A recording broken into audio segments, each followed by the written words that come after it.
A new beginning in the mountains, Grace.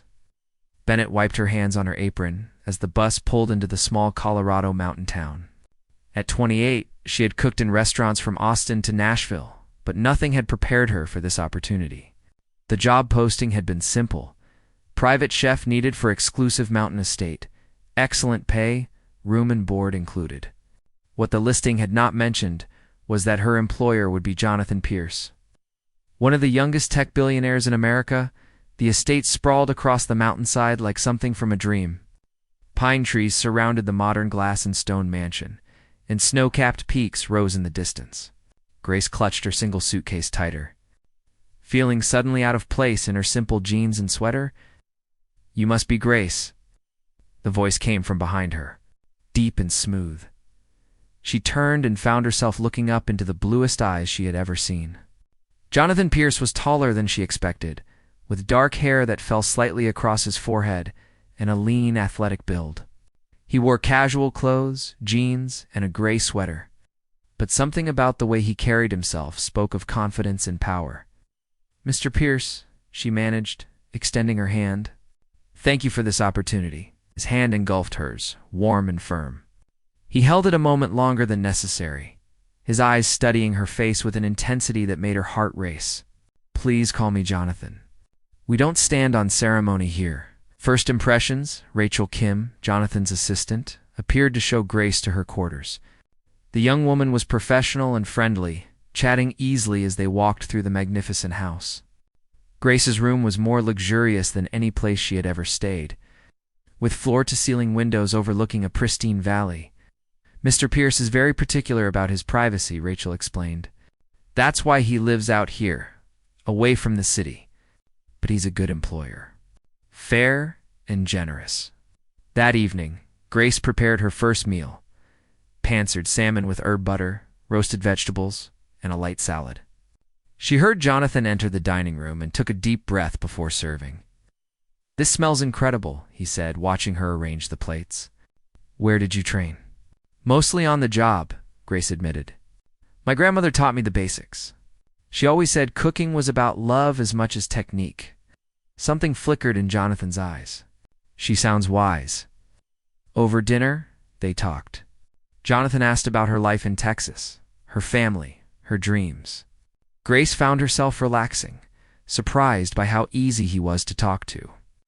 He listened with complete attention, as if her words were the most important thing in the world crossing. Boundaries the next few weeks fell into a comfortable rhythm. Grace would wake early to prepare breakfast, and increasingly, Jonathan would appear in the kitchen to keep her company. He began helping with small tasks, chopping vegetables or stirring sauces, their conversation flowing naturally. "You don't have to do this," Grace said one morning, watching him expertly dice an onion. "I know you have important work." "Nothing is more important than this," Jonathan replied, his eyes meeting hers with an intensity that made her breath catch. The attraction between them grew stronger each day. Grace caught herself watching the way Jonathan moved, the way his eyes crinkled when he smiled, the gentleness in his hands despite their strength. She noticed how he always seemed to find excuses to be near her, how his fingers would brush against hers when passing ingredients, how his gaze followed her around the kitchen. One afternoon, while reaching for a high shelf, Grace lost her balance. Strong arms caught her instantly, pulling her against a solid chest. She looked up to find Jonathan's face inches from hers, his breathing slightly heavy. "Careful," he whispered, but he did not let go. "Thank you," Grace breathed. Lost in the depths of his blue eyes, the moment stretched between them, charged with unspoken desire. Then Jonathan slowly released her, though his hands lingered on her waist. The first kiss had happened on a snowy evening 3 weeks after Grace arrived. She had prepared Jonathan's favorite meal, a simple pasta dish that reminded him of his childhood. As she served him, he caught her hand. "Grace, I need to tell you something." She sat down across from him, heart pounding. "What is it?" "From the moment you arrived, you've changed everything. This house feels like a home now. You make me feel like a person, not just a name on a Forbes list." He paused, his thumb stroking circles on her hand. "I'm falling in love with you." Grace felt tears prick her eyes. Jonathan, I shouldn't. You're my employer. This is complicated. Then I'll fire you, he said immediately. I'll pay you for the full year. Just don't tell me you don't feel this too. I do feel it, she whispered. I feel it so much it scares me. Jonathan stood and came around the table, pulling her gently to her feet. His hands framed her face with exquisite tenderness. Don't be scared. I would never hurt you. When their lips met, it was like coming home. The kiss started soft and sweet, but quickly deepened into something passionate and desperate.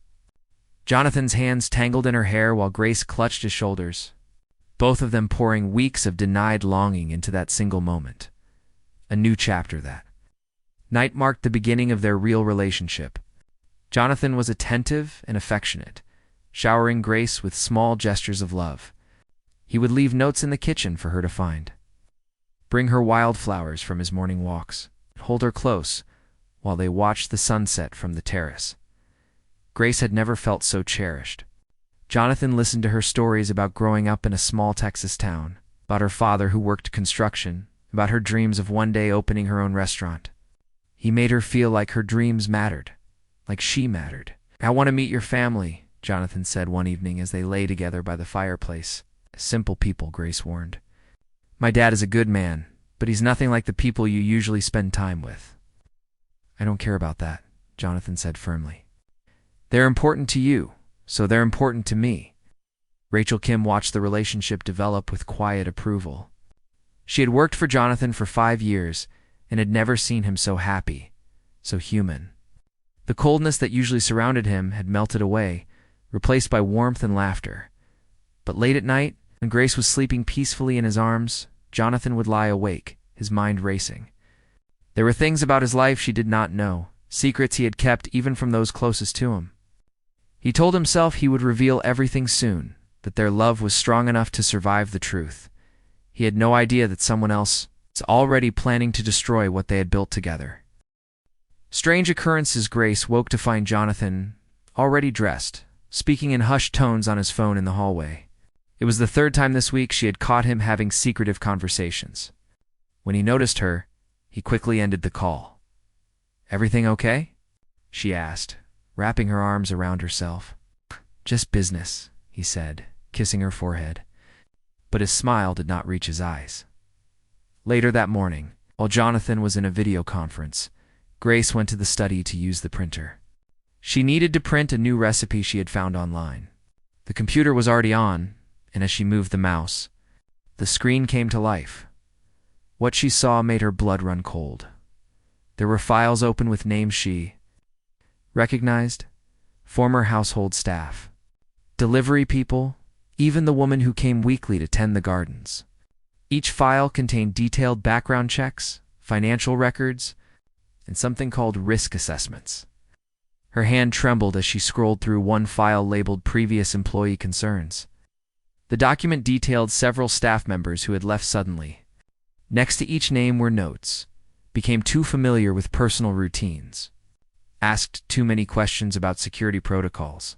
Attempted unauthorized access to private files. Grace's stomach churned. Before she could read more, she heard footsteps.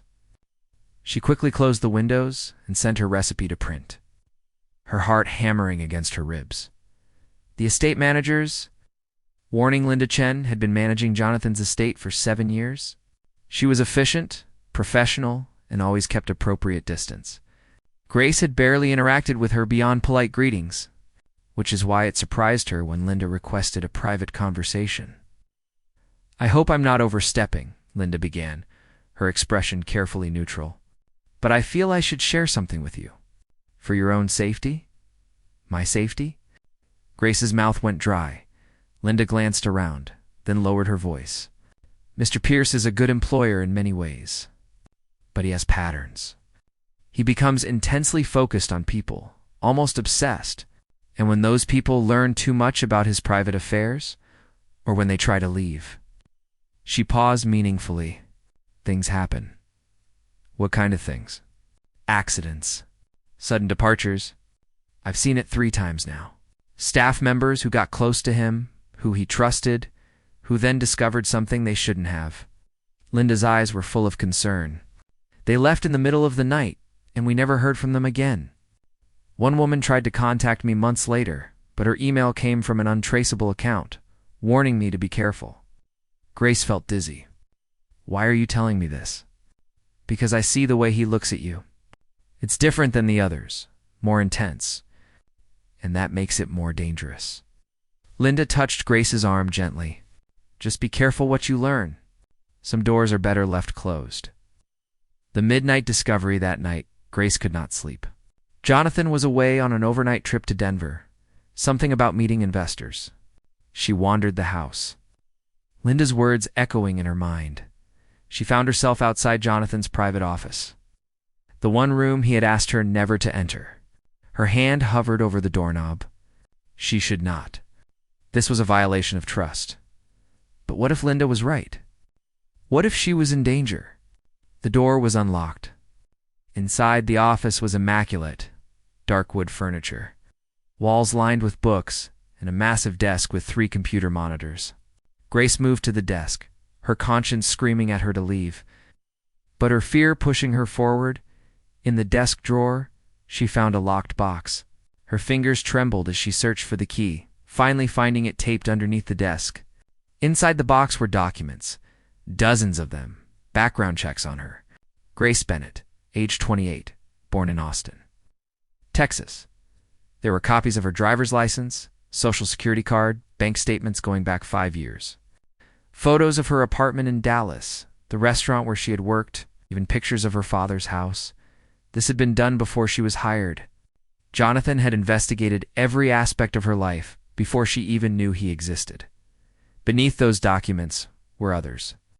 Non-disclosure agreements signed by former employees, legal settlements, in a folder marked security protocols for personal relationships. Her hands shook as she opened it. Inside was a checklist.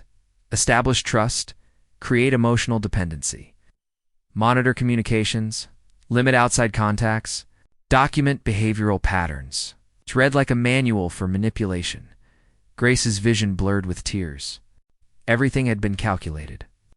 Every sweet word, every tender gesture, every moment she thought was genuine love had been part of a plan. The overheard conversation, Grace barely slept. She returned everything to its place and tried to act normal, but her mind raced with questions and fears. When Jonathan returned the next afternoon, she forced herself to smile and accept his kiss, all while her stomach twisted with dread. That evening, Jonathan received a phone call. Grace was in the kitchen preparing dinner when she heard his voice rise in the study. I don't care what it costs. I need to know everything. Phone records, email accounts, who she talks to, what she says. A pause. No, she can't find out. This has to be invisible. Grace's blood turned to ice. He was talking about surveillance. Was he talking about her? She's perfect for what I need, Jonathan continued. But I have to be sure. After what happened with the last one, I can't take chances. If she becomes a problem, he trailed off, then said something that made Grace's knees weak. Handle it the way we discussed. Clean and untraceable. Grace's hand flew to her mouth to stifle a gasp. She backed away from the study door, her whole body shaking. Jonathan appeared in the kitchen moments later, his expression warm and loving. Smells delicious. What are you making? Chicken marsala, Grace managed, her voice sounding strange to her own ears. He came up behind her, wrapping his arms around her waist and nuzzling her neck. The gesture that once made her melt now made her skin crawl. I love you so much, he murmured. You know that, right? You're the most important thing in my world. Grace closed her eyes, fighting back tears. I love you too. The lies tasted like ashes on her tongue. Planning the escape, Grace knew she had to leave, but she had to be smart about it. Jonathan was powerful, connected, and clearly had resources to track people. If he had done something to previous employees who knew too much, what would he do to her? She waited until Jonathan left for his morning run. Moving quickly, she packed only essentials in a small backpack. Clothes, her phone, cash she had saved, and copies of her important documents. She left her laptop and anything else that could be tracked in the kitchen. She wrote a note, keeping it brief. I need some time to think. Please don't follow me. I'll contact you when I'm ready. She called a taxi from the landline in the guest room, asking them to meet her a mile down the road. She could not risk being seen leaving as Grace walked down the long driveway. Every shadow made her jump. She kept expecting to hear Jonathan's voice calling her back, or worse, to feel a hand grab her from behind. The taxi arrived exactly on time. Bus station, she told the driver. As the estate disappeared behind them, Grace allowed herself to cry. Whether Jonathan had truly loved her, or if it had all been manipulation, the pain was real. She had given him her heart. Now that heart was shattered into 1,000 pieces. She bought a ticket to Texas, paying cash. As the bus pulled away from the station, she looked back at the mountains one last time.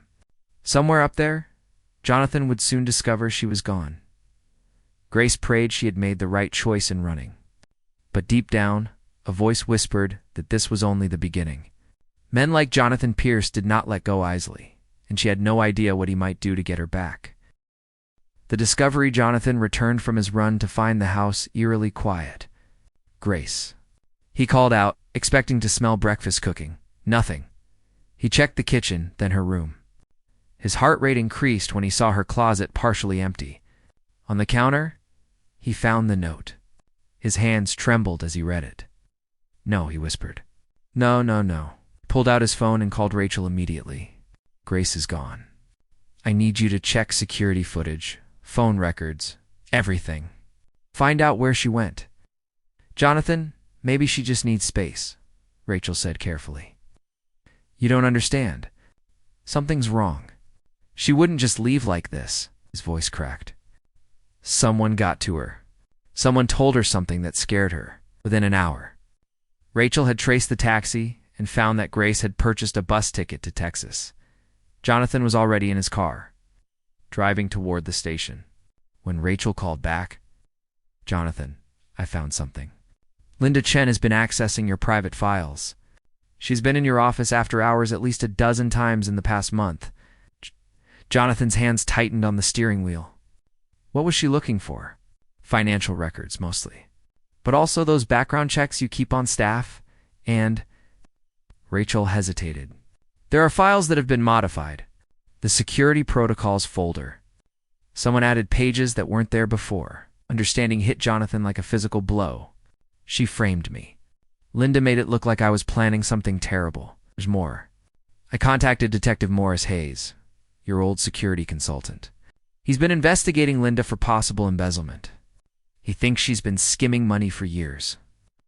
Jonathan's mind raced. If Linda had discovered that he was getting close to uncovering her theft, she would have needed a way to protect herself. What better way than to drive away the person who made him happy, who made him distracted from business? Where is Linda now? He asked. She called in sick this morning. Jonathan, I think she's running. The chase to Texas Jonathan drove through the night, his mind replaying every moment with Grace. He should have told her about the background checks. He should have explained that after being betrayed by people he trusted in the past, he had developed a protocol for vetting anyone who came into his life. It was not about control or manipulation. It was about protection. The phone conversation she must have overheard had been about Linda, not her. He had hired a private investigator to look into the estate manager's activities. The problem he had referenced was the financial discrepancies, not Grace. How had everything gone so wrong? He reached Grace's family home just after dawn. The small house, with its neat garden, looked peaceful in the early morning light. Jonathan's heart pounded as he approached the door. Grace's father, Tom Bennett, answered. He was a stocky man with calloused hands and suspicious eyes. Can I help you? Mr. Bennett, my name is Jonathan Pierce. I'm looking for Grace. Tom's expression hardened. She told me about you. Told me she had to run from some rich man who scared her. I think you should leave. Please, I can explain everything. There's been a terrible misunderstanding. I love your daughter, Mr. Bennett. I would never hurt her. That's what dangerous men always say, Dad. It's okay. Grace appeared behind her father, her face pale and drawn. I'll talk to him. Confrontation and confession, they sat in the small living room, Grace's father watching from the doorway. Jonathan wanted nothing more than to pull Grace into his arms, but the fear in her eyes kept him at a distance. "Grace, I know what you must think, but please let me explain," he began. "Explain what? The files on me? The surveillance plans? The conversation about making sure I wasn't a problem?" Her voice shook with anger and hurt. "Those background checks were done by my security team before I hired anyone. After I was betrayed by a business partner years ago, I became cautious. Too cautious, maybe. But Grace, I never spied on you. I never wanted to control you. And what about that phone conversation? I heard you say I was perfect for what you needed. That if I became a problem, you'd handle it." Jonathan closed his eyes, understanding how it must have sounded. "I wasn't talking about you. I was talking about Linda Chen. Detective Morris Hayes, a security consultant, has been investigating her for embezzlement. That conversation was about her, not you." Grace shook her head. "The folder in your desk? The security protocols for personal relationships? It was like a manual for manipulation." "What folder?" Jonathan's brow furrowed. "Grace, I've never created anything like that." Rachel's voice came from the doorway. She had followed Jonathan, worried about him driving all night in his emotional state, because Linda created it. "Jonathan, I went back through the security logs. Linda accessed your office the night before Grace found those documents. She planted them. The evidence Rachel opened her laptop, showing them the security footage. There was Linda entering Jonathan's office at 2 in the morning, placing documents in his desk drawer. We also found these," Rachel continued, pulling up more files. "Linda has been embezzling funds for 3 years. When Jonathan started focusing less on day-to-day operations and more on his personal life, she realized he might eventually notice the discrepancies. She needed to drive you two apart before he discovered what she'd been doing. Detective Maurice Hayes arrived shortly after, carrying his own evidence. Ms. Chen attempted to flee the country this morning. We arrested her at the airport. She's confessed to falsifying documents and manipulating the situation between you and Mr. Pierce." Grace's hand flew to her mouth. "Oh my God." "The background checks were real," Jonathan admitted, turning to Grace. "And I should have told you about them. But everything else, the surveillance protocols, the manipulation manual, all of that was fabricated.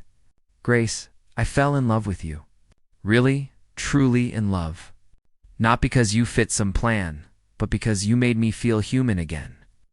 Tears streamed down Grace's face.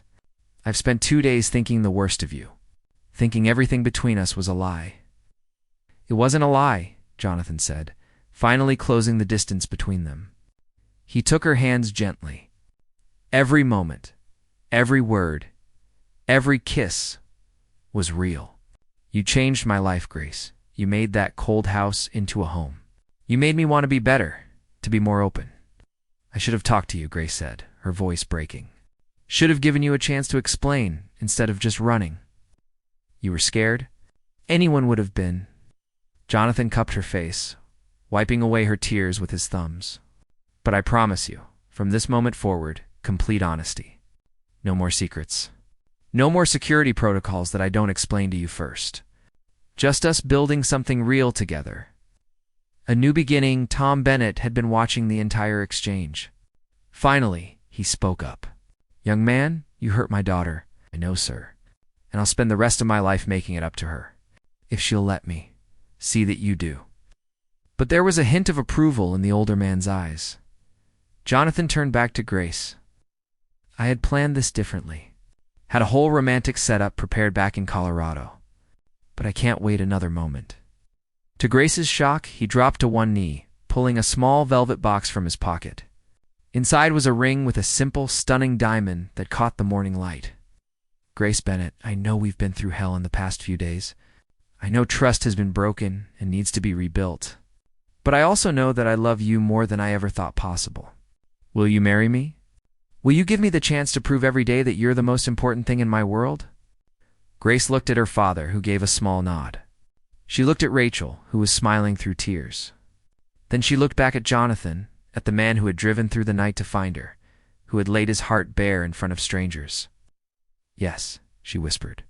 "Yes, I'll marry you." When Jonathan stood and kissed her, It felt like coming home. The fear and doubt melted away, replaced by the certainty that what they had was worth fighting for. 6 months later, the wedding was held at the Colorado estate, but it looked completely different. Grace had transformed it, adding warmth and color to every room.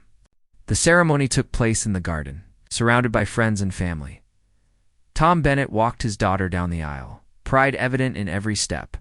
Rachel served as maid of honor, and Detective Hayes attended as a guest, having become a good friend to both of them. In his vows, Jonathan promised complete transparency, mutual respect, and a partnership built on trust. Grace promised patience, communication, and faith in their love. Linda Chen was serving time for embezzlement and fraud. The case had been straightforward once all the evidence was compiled. She had shown no remorse. It's only anger that her plan had failed. As Grace and Jonathan danced at their reception, he pulled her close. "Thank you for giving me a second chance. Thank you for coming after me," she replied. "For fighting for us, it's always," he promised. "From now until forever." And in that moment, surrounded by love and laughter, they both knew they had found something rare and precious. A love strong enough to survive doubt, fear, and deception. A love worth fighting for. The estate that had once been cold and empty was now filled with warmth and joy. And Grace Bennett Pierce, the humble chef from Texas who had stolen a billionaire's heart, had found her true home at last.